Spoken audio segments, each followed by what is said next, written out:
4장 8절 어제 앞부분을 좀 봤습니다.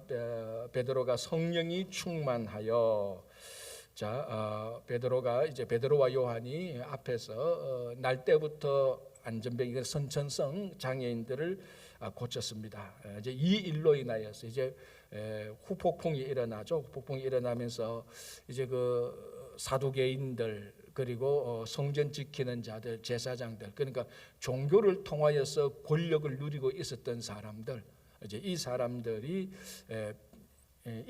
원래 예수님을 제거했고 십자가에 넘겨주었고 이제 자기들은 그 일이 다 끝났다고 생각하는데 예수님의 제자들이 성전에 나타나서 예수님께서 하신 일을 또 그대로 하고 계십니다. 그리고 하나 또 차이는 이 제자들이 성령의 능력으로 사역하고 예수님께서 하신 메시지에다가 하나를 더 추가하고 있습니다. 그 추가한 메시지가 뭡니까? 부활이죠, 부활. 자, 예수님이 계실 때는 그 사람들한테 부활의 메시지를 전하지는 않았습니다. 제자들에게 3번이나 고난받고 십자가에 달려 돌아가시고 부활할 것이라고 예고는 하셨지만, 그런데 이제 이 사도들이 앞으로 계속해서 이제 바울도 그렇지만은 이제 그 앞에 계셨던 먼저 사역을 하셨던 예수님의 부활을 증거하는 것입니다. 성령의 충만함을 받아서 어쩌면은 그 당시 이제 종교 지도자들은 마치 이 데자뷰를 느끼는 것 같았습니다. 아니 자기들이 자기들한테 종교적으로 그러니까 자기들의 종교적으로 자기보다 훨씬 더 사역을 잘하는, 그리고 정말로 하나님의 말씀을 증거하고 하나님의 나라를 이루어가는 그 사람 예수 그리스도를 제거했다고 생각하는데 또 그 제자들이 훨씬 더 이제 많아집니다.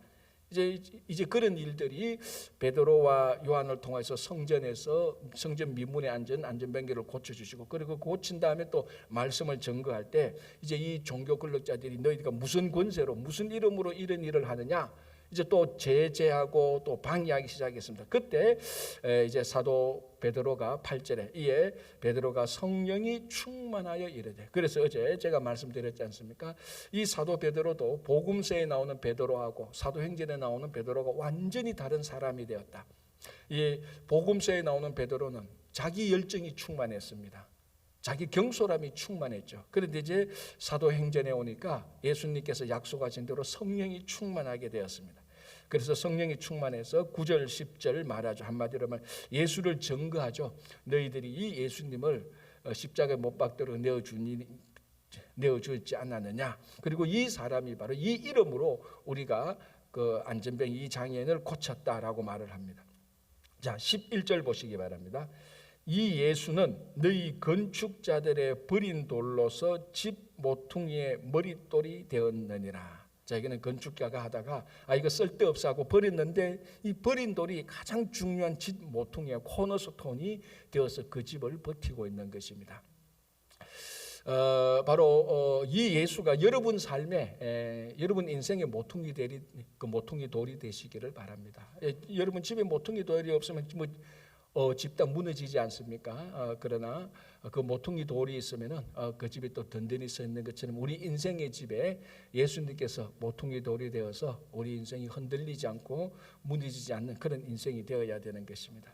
자, 이렇게 볼 때 건축자들이 버린 이 돌이 집 모퉁이에 되었다. 여기에 또 우리 신앙의 위로와 격려와 또 힘이 있지 않습니까? 세상이 우리를 버렸다 할지라도, 우리가 예수 그리스도를 믿는 신앙으로 세상에서 버림을 받았다 할지라도 하나님께서 예수님을 버린 돌을 모퉁이 돌로 세우듯이 우리가 버림을 받았다 한다 할지라도, 우리가 믿음 때문에 버림을 받는다 할지라도 하나님은 우리를 이 세상의 모퉁이 돌로 세워줄 것입니다. 그래서 우리가 버림을 받았니 안 받았니 그거보다 더 중요한 것은 정말 우리가 꾸준히 신실하게 하나님께 붙들려 있느냐, 이것이 훨씬 더 중요한 것이죠.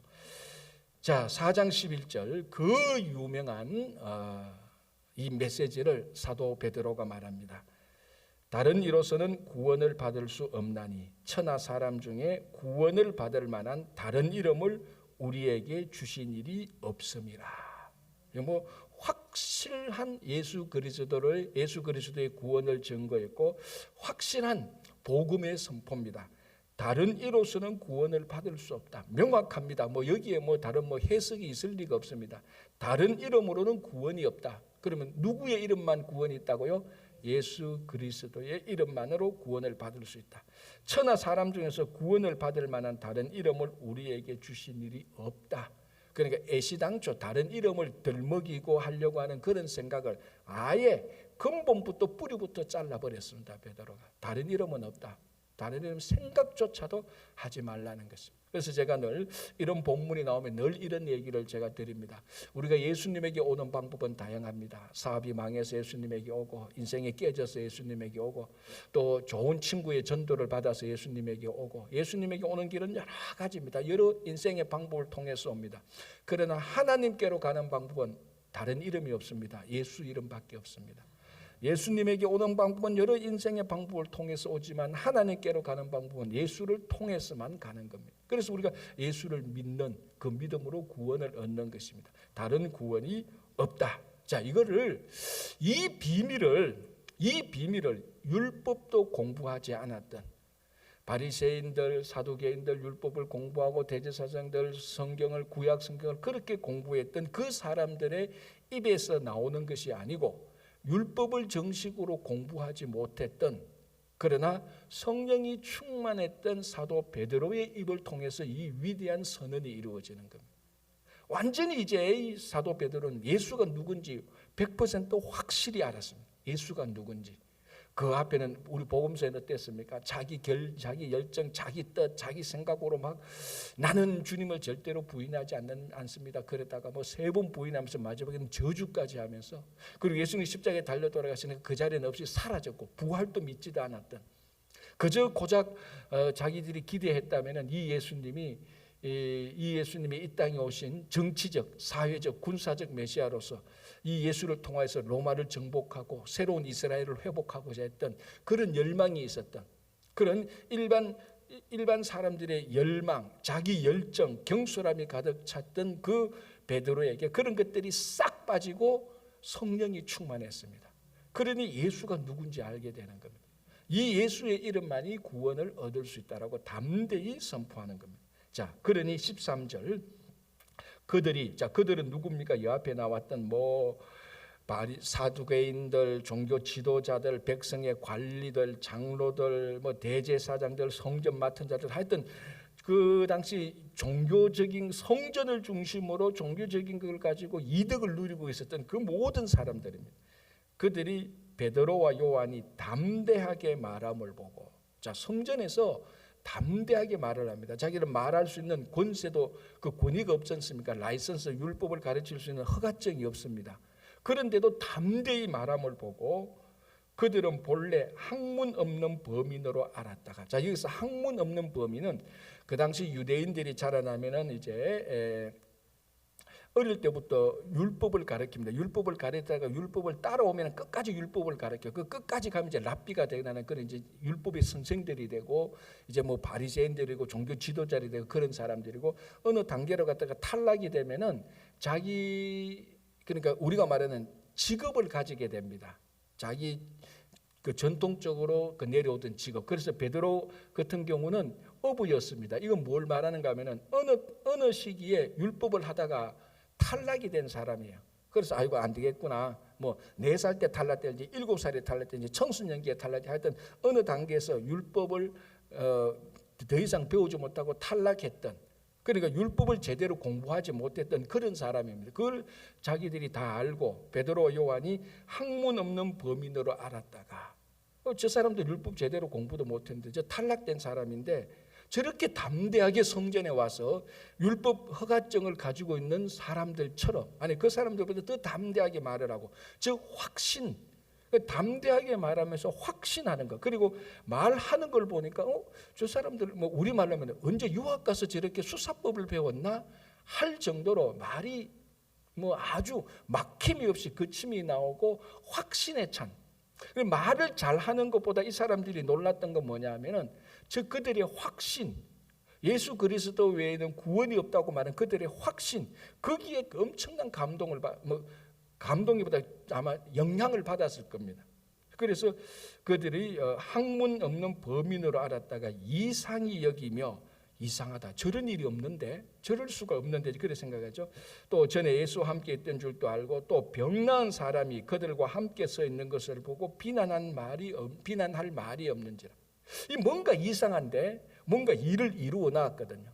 그리고 뭔가 사람들이 베드로와 요한을 지금 선지자급 정도로 존경하고, 왜냐하면 그 성전 미문에 나이 40된 사람을 자기들이 오랫동안 봐왔고 자기들은 계속 구걸만 했는데 오늘 이 베드로와 요한이 그 사람을 완전히 고쳐서 뛰고 걷고 찬양하고 성전 안으로 가는 것을 그 성전에 모였던 사람들이 다 봤습니다. 그러니까 이 종교 지도자들이 어떻게 할 수가 없습니다. 이게 뭔가 이상한데 자기들이 이해하지 못하는, 그리고 이 좋게 이해하지 못하는 일이 아니고 기분 나쁘게 이해하지 못하는 일들이 일어났습니다.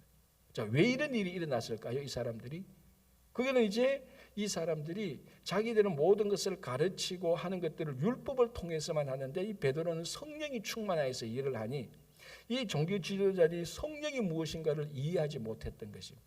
성령을 모르니, 자기들도 성령 체험을 해본 적이 없으니 성령으로 역사하시는 베드로를, 성령으로 역사하시는 사역하는 베드로를 도대체 자기들이 받아들일 수 없고 이해할 수 없는 일이 일어난 것입니다. 자, 그래서 이제 어떻게 합니까? 15절에 명하여 공회에서 나가라. 괜히 불러들였다가 자기들은 하나도 이득도 없지 못하고 야 나가라. 그러면서 어떻게 합니까? 나가라 그래 놓고 자기들끼리 좀 의논합니다. 야 이거 어떻게 해야 되냐? 이거 좀 범상치 않은 일이 일어났는데 이걸 그대로 두어서는 우리가 그때 예수 때 일이 또 반복되는 것 같다. 우리가 그런 일을 막아야 되지 않겠냐. 그래서 자기들끼리 회의를 합니다. 16절, 이 사람들을 어떻게 할까? 그들로 말미암아 유명한 표적 나타난 것이 예루살렘에 사는 모든 사람에게 알려졌으니 우리도 부인할 수 없는지라. 자, 분명히 일어난 객관적 사실, 선천성 안전병이가 완전히 치유받았던 사실, 그리고 저들이 담대하게 확신을 가지고 성전 안에서 말을 할 때 많은 사람들이 베드로와 요한의 말을 듣는다는 사실, 그리고 이 소문이 지금 예루살렘에 다 퍼졌다는 사실, 이 앞에서 자기들이 오도 가도 못하는 겁니다. 부인할 수도 없고 인정하려고 하니까 인정도 할 수 없는 사실들, 인정도 못하고 부인도 못하는 중간에 딱 끼인 그런 형편이 되었습니다. 그래서 어떻게 결론을 냅니까? 17절, 이것이 민간에 더 퍼지지 못하게 그들을 위협하여 이후로는 이 이름으로 아무에게도 말하지 말게 하자. 자, 이게 이제 이 종교 지도자들이 하나님의 복음이 확장되는 것을 자기들이 방해물이 되는 것입니다. 자기들이 더 하나님의 나라를 확장하고 자기들이 더 복음을 전하고 자기들이 더 율법을 잘 가르쳐서 또 자기들이 더 하나님의 능력으로 그런 병자들을 고치고 외롭고 어려운 힘들을 세워줘야 되는데 그렇게 하는 사람들을 못하게 위협하고 방해를 해버렸습니다. 자, 그렇다면 이 사람들이 하냐? 그 사람들은 사도들이 하는 하나님의 일을 못하게 했으면 자기들이라도 해야죠. 자기들도 못하고 하려고 하는 사람들도 못하게 하는, 이게 진짜로 마태복음에서 예수님께서 바리새인들에게 화 있을지다라고 하면서 너희들도 천국에 들어가지 못하고 천국에 들어가는 자의 문을 막아서고 있는 그런 일들이 지금 그대로 일어나고 있습니다. 자기들이 율법을 제대로 가르쳤습니까? 여러분, 우리 복음서하고 사도행전을 보면 이 종교 지도자들이 율법을 잘 가르쳐서 사람들이 그 율법을 통해서 하나님을 발견하고 하나님의 나라가 이루어졌다는 기록은 하나도 없습니다. 예수님께서 가르치실 때 그 예수님의 가르침을 들었던 그 사람 백성들이 서기관들보다 더 권세 있는 가르침에 자기들이 굉장히 감명을 받았어요. 그러니까 하나님의 말씀, 이 당시 하나님 말씀에서는 구약도 제대로 자기들은 못 가르칩니다. 라이선스가 있으면서도. 자, 율법을 다 공부했고 율법을 성전에서 율법을 가르치는 허가증이 있으면서도 제대로 가르치지도 않고 가르치는 것을 좋아하지도 않고, 그리고 하나님의 능력으로 어떤 사역을 행하는 것도 아니고 그저 할 수 있는 것은 자기들이 가지고 있는 종교적인 지위, 그것을 가지고 자기들 잘 먹고 잘 사는 겁니다. 그리고 정치 권력자들과 함께 야합을 하고, 그 사두개인들이 특별히 그랬지 않습니까?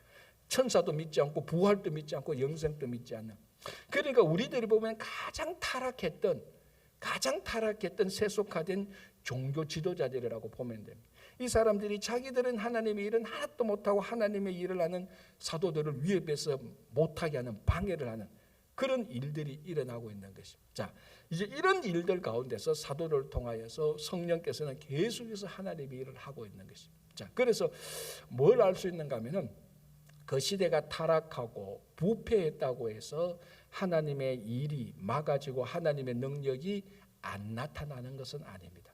오히려 우리들이 흔히 하는 말듯이 어두우면 어두울수록 빛은 더 빛나는 것하고 똑같습니다. 그래서 우리 성도들이 신앙생활을 하고 사역을 할 때 세상 탓 돌리는 거 하나도 은혜롭지 못합니다. 아우, 세상이 너무 타락해서, 세상이 너무 부패해서. 여러분, 그건 2000년 전부터 지금부터 있어 왔던 일입니다. 자, 지금 또 많은 사람들 우리가 말합니다. 이 종교 지도자들이 타락했고 종교 지도자들이 우리들을 제대로 잘 인도 못하고, 이런 비난들은 계속 있어 옵니다. 이 오늘날의 일입니까? 2000년 전 예수님께서 계실 때 사도들이 사역할 때 보십시오. 그들은 예수님이 계셨고 예수님과 함께 3년간 동고동락했던 사도들이 하는 일들조차도 위협하고, 심지어는 메시아까지도 처형하도록 십자가에 내려준 사람들입니다. 이 사람들의 부패와 오늘날의 부패가 뭐가 다릅니까? 똑같습니다. 그래서 저는 옛날에는 좀 덜 부패인데 요즘은 더 부패하고, 그런 말에 있어서는 저는 항상 좀 더 신중하게 생각합니다. 옛날이 덜 부패했다고요? 인간은 똑같습니다. 창세 때, 천지 창조 때 가인은 자기 동생을 죽일 만큼 타락한 거예요. 숫자적으로 따지면 전 인구의 4분의 1을 죽였습니다. 그러니까 에덴 동산에서 나와서 그런 일들이 일어났단 말이죠. 그러니까 최초의 살인이 형제 살인, 가족 간의 살인인데 그건 얼마나 타락하고 부패했습니까? 그러니까 세상의 타락과 부패로 인하여서 우리 사역이 자꾸 어떻게 된다, 세상 탓 돌릴 가능성이 없습니다. 그건 세상은 원래 그래요. 자, 이때도 보십시오. 얼마나 이 타락한 종교 지도자들의 모습을 보여줍니까? 자, 이렇게 했다고 해서 사도들이나 제자들이나 예수님께서 이 세상이 너무 타락했구나, 우리들이 사역하기가 너무 힘들어, 하나님 세상이 너무 타락해서 우리가 사역 못하겠습니다, 그런 핑계를 댔습니까? 일체 그런 핑계 없습니다. 그런 핑계 없어요. 세상이 타락한 건 타락하고 하나님이 일을 하는 것은 계속해서 해왔던 거죠. 자, 18절, 그들을 불러 경고하여 도무지 예수의 이름으로 말하지도 말고 가르치지도 말라. 이제 경고하고 위협하는 겁니다. 자, 그러니 19절, 베드로와 요한이 대답하여 이르되 하나님 앞에서 너희의 말을 듣는 것이 하나님의 말씀을 듣는 것보다 옳은가 판단해라. 너희들도 종교 지도자들이 아니냐? 자, 너희들이 하나님 앞에서 사람 말 듣는 게 옳으냐, 하나님의 말을 듣는 게 옳으냐? 너희들도 한번 판단해봐라. 우리가 어떻게 해야 되냐? 우리가 너희들 말을 들어야 되느냐, 하나님의 말을 들어야 되냐? 그런 의미하고 똑같죠. 자, 20절, 우리가 보고 들은 것을 말하지 아니할 수 없다.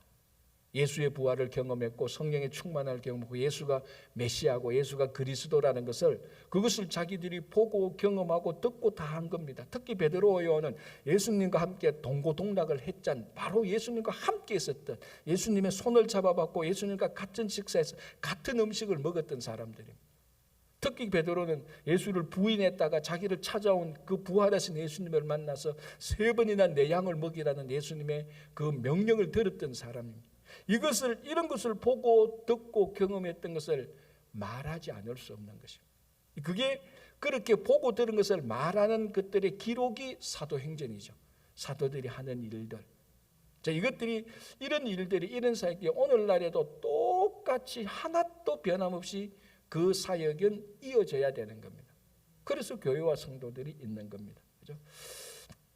자, 21절, 관리들이 백성들 때문에 그들을 어떻게 처벌할지 방법을 찾지 못하고, 뭔가 해야 되는데, 방해는 해야 되는데, 이 모든 백성들이 이 베드로와 요한이 했던 그 사역을 인정하니 이거 잘못 체포하거나 했다가는 또 백성들한테 자기들이 또 크게 그 비난을 받을 게 걱정이 되니 어떻게 할지를 모릅니다.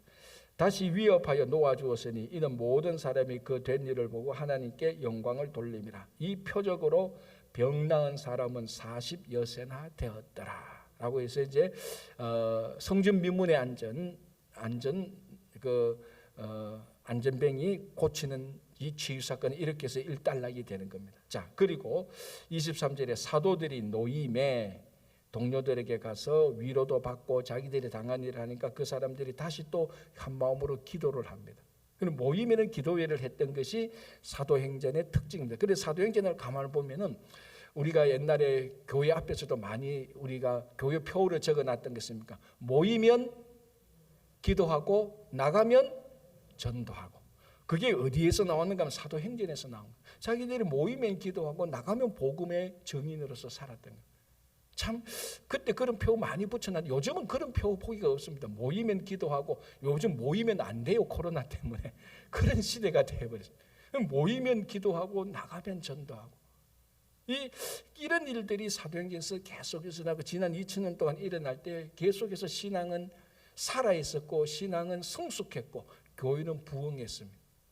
이제 2000년이 지나면서 미국이나 한국이나 이게 경제적으로 재정적으로 편안한 생활을 하게 될 때, 그래서 제가 신학교 다닐 때 그때 이제 종교적으로 통계를 냈던 게 있습니다. 한 국가의 GNP라 그러죠. GNP가 2만 불인가 3만 불이 되면은 신앙의 열정을 다 잃어버리고 그 나라에 종교는 더 이상 부흥하지 않는다. 어떤 종교든지, 기독교든지 불교든지 천주교든지 어떤 종교든지 더 이상 부흥하지 않는다는 종교적인 통계가 있었어요.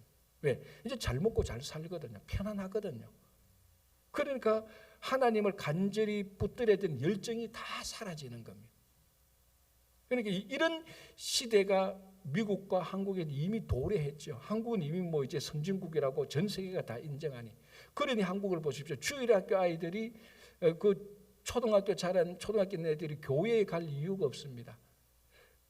집에 모든 게 자기들이 하루를 살아갈 수 있는, 주일날 살아갈 수 있는 모든 게 다 자기가 가지고 있으니 이런 복음의 열정들이 다 사라지게 되는 것이죠.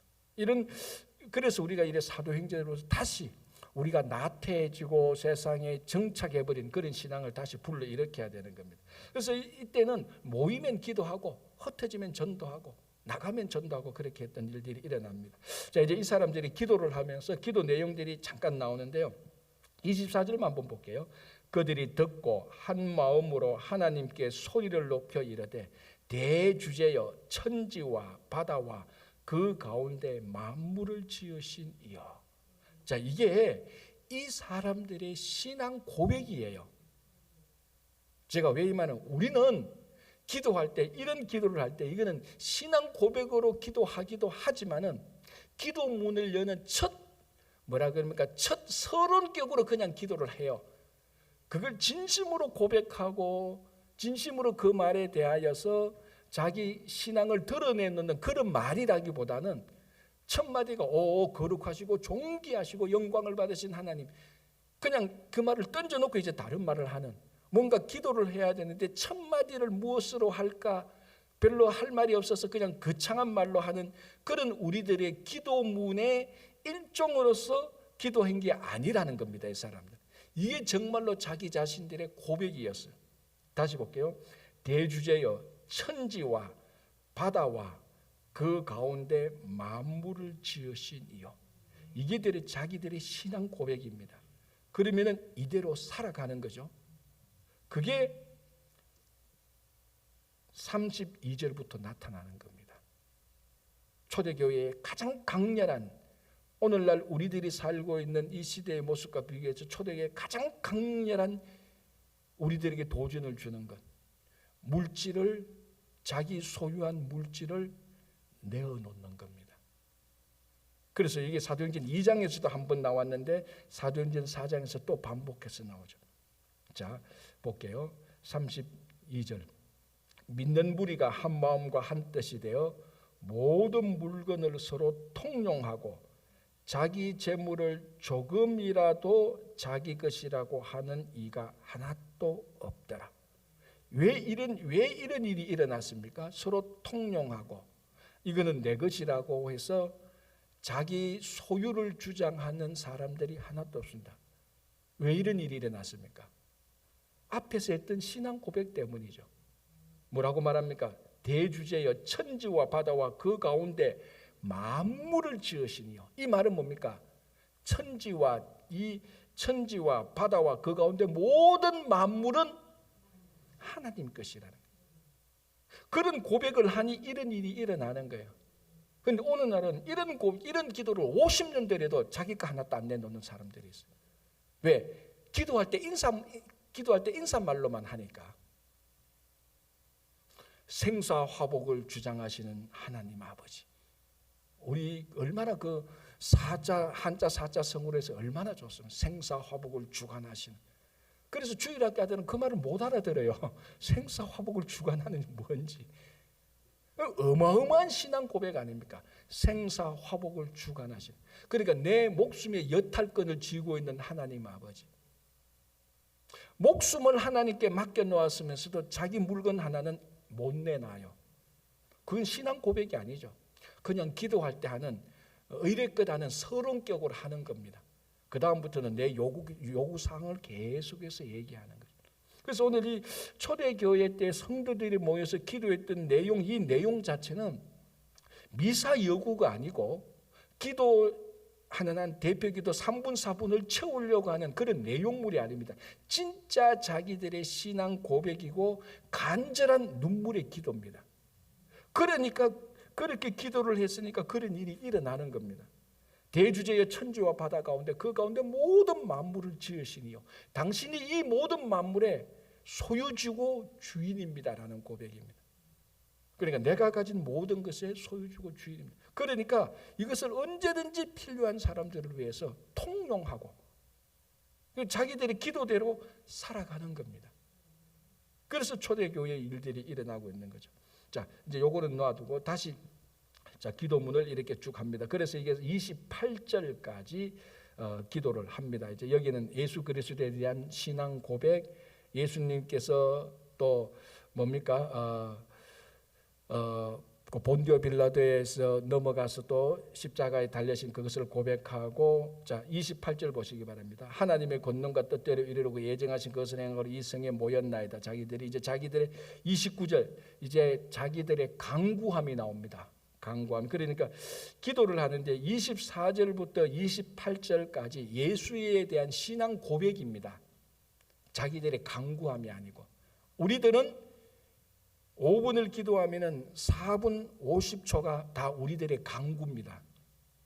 이분들은 절반은 예수 그리스도에 대한 찬양과 기도, 찬양과 신앙 고백을 말합니다. 그리고 29절에 와서 간구를 합니다. 자, 우리는 한국 사람들은 기도와 자기가 간구하는 것을 일치시킵니다.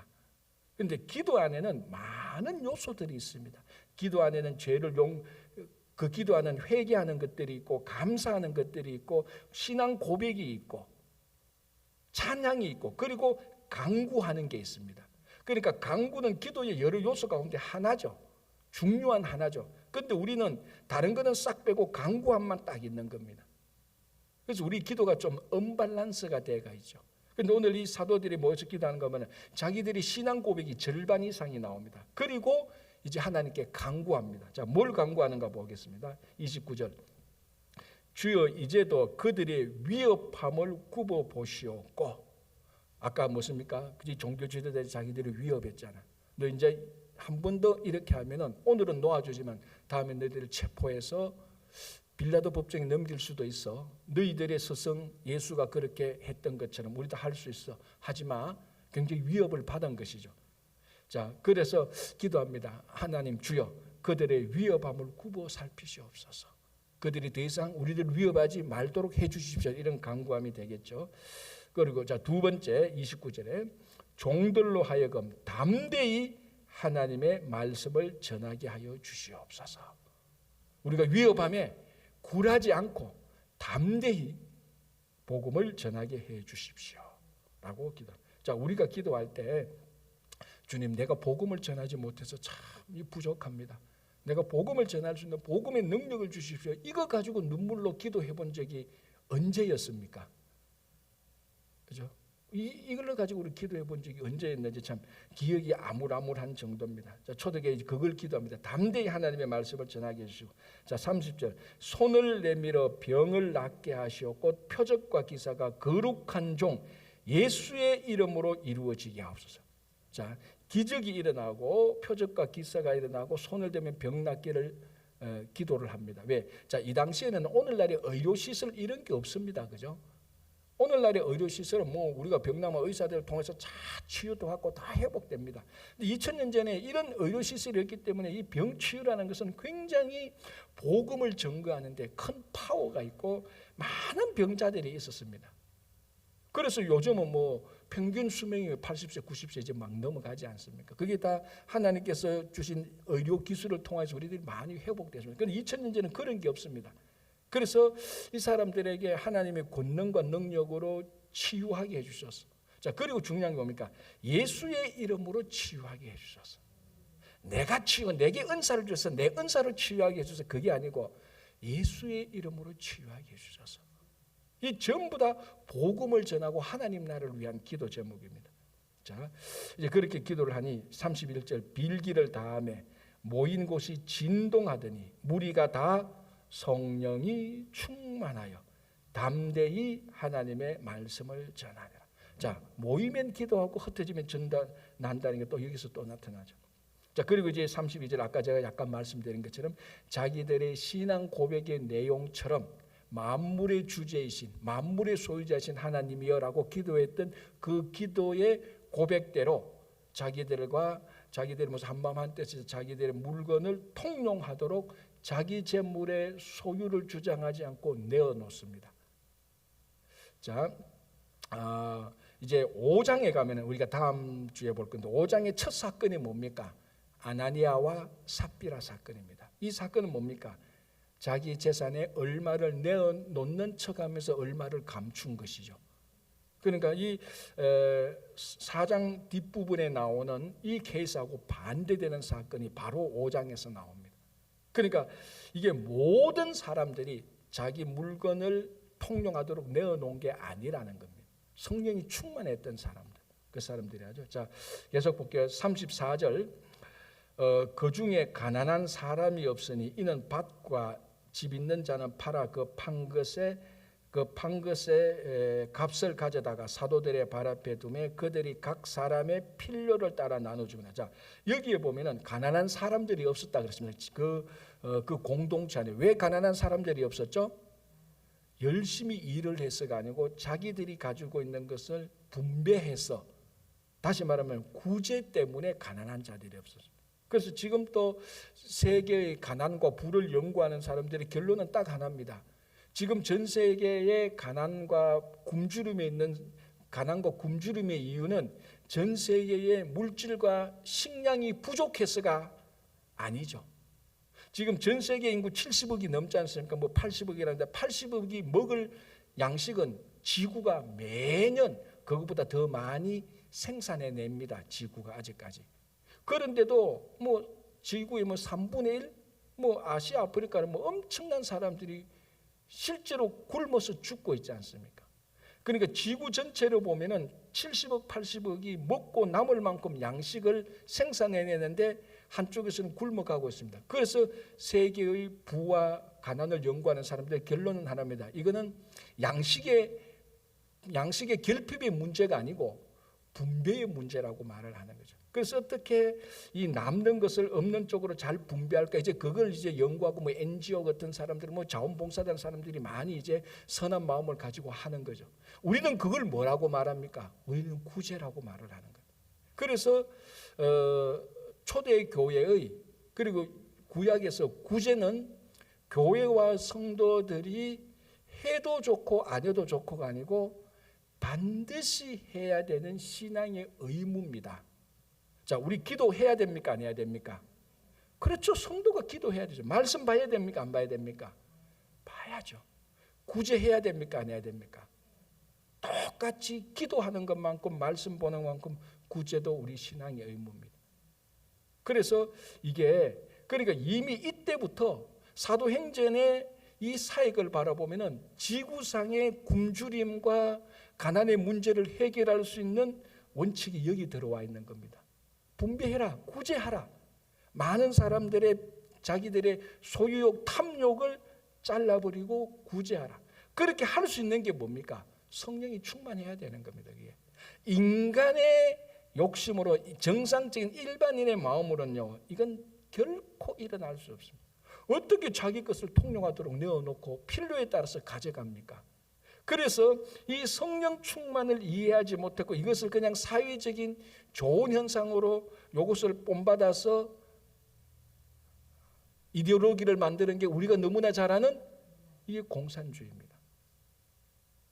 그러니까 우리가 다 사람들, 일반 사람들 모아가지고 우리가 다 같이 생산하고 다 같이 나누어 가지자. 그게 이거의 모습이 아니냐. 맞습니다. 겉으로 보면은 속에 있는 걸 못 봤죠. 속에 있는 건 뭡니까? 이걸 할 수 있는 파워는 성령 충만해서 외에는 방법이 없습니다. 근데 성령 충만은 말하지 않고 인간의 본성, 타락하고 부패한 탐욕 있는 본성을 가진 사람들 데려놓고 공산주의를 하니 다 같이 가난해지는 거죠. 여러분 생각해, 공산주의한테 누가 의사하려고 합니까? 의사한테 얼마나 공부해야 됩니까? 머리 쥐어야 됩니까? 그런데 의사해도 다 같이 가난한 거예요. 인간의 타락하고 연약한 본성으로서는 그거 안 되는 거예요. 그걸 되려고 하면은 성령 충만밖에 없습니다. 그래서 여기에서 초대교회 때에 이런 지금 우리가 일반적인 생각으로 납득할 수 없는 일이 일어난 것은 성령 충만함 때문에 그랬어요. 그래서 놀라운 일이 일어났는데, 자, 대표적인 사람이 누굽니까? 바나바라는 사람이 여기서 처음 나타납니다. 36절, 구보로에서 난 레위족 사람이 있으니 이름이 요셉인데 사도들이 이 사람을 뭐라고 부릅니까? 바나바라고 불렀습니다. 그리고 우리가 흔히 말하는 바나바의 원래 이름은 요셉이에요. 그런데 바나바가 워낙 유명하니까 원래 이름은 다 잊어버렸어. 우리 그렇잖아요. 누구누구 어머니 결혼하면 누구누구 어머니한테 나중에 자기 이름이 몰라. 누가 뒤에서 옛날에 자기 그 고등학교 동창이 야 이순자 불렀는데 이순자가 누군지 몰라. 철이 어머니 하면 자기가 돌아봐. 왜? 이순자라는 이름을 하도 안 불렀으니까. 그거 마찬가지로 요셉이라고 말하면 이제 사람 못 알아들어요. 바나바라 해야 알아들어. 왜? 바나바로서 살았으니까. 자, 그럼 바나바가 뭐냐? 위로의 아들. 이 바나바가 사람들한테 큰 위로가 됐어요. 이제 나중에 또 바나바가 나올 때 이 사람이 얼마나 선한지, 얼마나 사람과 사람과의 화해를 만들어내는지 그에 나오지만은 그거보다 더 중요한, 아니 더 앞전의 사실이 하나 있습니다. 그게 뭡니까? 37절에 그가 밭이 있음에 팔아 그 값을 가지고 사도들의 발 앞에 두니라. 이미 바나바는 선한 사역을 하고 사람들과 사람들 사이에 관계를 맺어주고 조화를, 화해를 할 수 있는 근본이 여기에서 이미 나왔습니다. 자기의 밭에서, 이 밭이 아고라인데 큰 밭이에요. 조그만 밭대기 하는 정도가 아니고 꽤 큰 밭입니다. 꽤 큰 밭을 팔아서 사도들의 발 앞에 뒀다는 것은 교회에 내어놓았다는 겁니다. 그래서 이미 이 바나바라는 사람은 자기의 소유욕, 탐욕에서 벗어난 사람입니다. 그러니까 사람과 사람과의 만나도 내가 이 사람들한테 이렇게 조정해서 이 사람한테 인기를 좀 얻을까? 이 사람들을 내가 잘 관리해서 내 편으로 만들까? 어떤 인간에 대한, 인간 관계에 대한 탐욕조차도 이미 없는 거예요. 이 모든 하나의 표징이 뭔가 하면은 물질에 대한 탐욕입니다. 이것이 사도행전에서 초대교회 때 극복되어지고 있는 것을 보여주고 있는 것입니다. 무엇으로? 성령 충만으로. 다른 방법이 없습니다. 그래서 그 대표적인 사람이 바나바였어요. 그래서 우리가 바나바 버리면 바나바 사역한다고 선하고 이런 뭡니까? 사람들의 관계를 맺어주고 여기에 바나바의 위로하고 초점을 맞추는데 이렇게 될 수 있었던 이유가 바로 이미 바나바는 자기가 가지고 있는 물질에 대한 얼매임이 없는 겁니다. 여기를 다 극복했기 때문에 사람과의 관계도 극복할 수 있습니다. 여러분 가만히 생각해 보십시오. 정말로 내가 성령이 충만해서 물질에 대해서 하나도 얽매이지 않은데 사람과의 관계에서 사람과의 관계를 조정해서 내가 인기를 얻고자 하는 그런 마음이 생길 겁니까? 안 생기죠. 왜? 같은 거거든요, 사실은. 물질에 대한 탐욕이나 인간에 대한 인간관계를 이용해서 자기 편으로 만드는 탐욕이나 근본적으로는 다 똑같은 거예요. 소유욕이요. 물질을 가지고 싶어하는 것이나 사람을 가지고 싶어하는 소유욕이 똑같습니다. 이것을 극복하는 것은 성령 충만 외에는 아무것도 없습니다. 그래서 초대교회는 그걸 보여주는데 이거를 못 본 일반 사람들이 겉으로 보니까 좋아 보이니까 그걸 계속 시행하는데 2000년 동안 한 번도 이루어진 적이 없습니다. 이루어질 수가 없죠. 인간의 탐욕이 있는데. 그렇죠?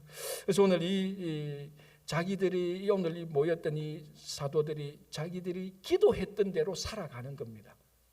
우리들도 오늘날 똑같아. 우리가 진짜로 기도했던 대로 살면은 지금보다 훨씬 더 하나님의 나라가 많이 확장될 것입니다. 오늘도 여러분들이 내일 거룩한 주일을 준비하는 오늘도 기도한 대로 살아가는 귀한 하루가 되기 바랍니다. 기도하겠습니다. 하나님 아버지 감사합니다. 거룩하고 복된 주일을 하루 앞둔 오늘 우리들의 모든 하루의 삶이 하나님께 영광을 돌리고 그리고 주일을 잘 준비하는 그리고 우리가 기도하는 대로 살아가는 귀한 성도들이 될 수 있도록 도와주시옵소서. 주님, 우리 가운데 이 장근 집사님이와 몸이 연약하신 분들을 고쳐주시고 회복해 주시고 교회의 사역이 잘 이루어질 수 있도록 성령 충만한 친구교회와 성도들이 되게 하여 주시옵소서. 감사하오며 예수님의 이름으로 기도합니다. 아멘.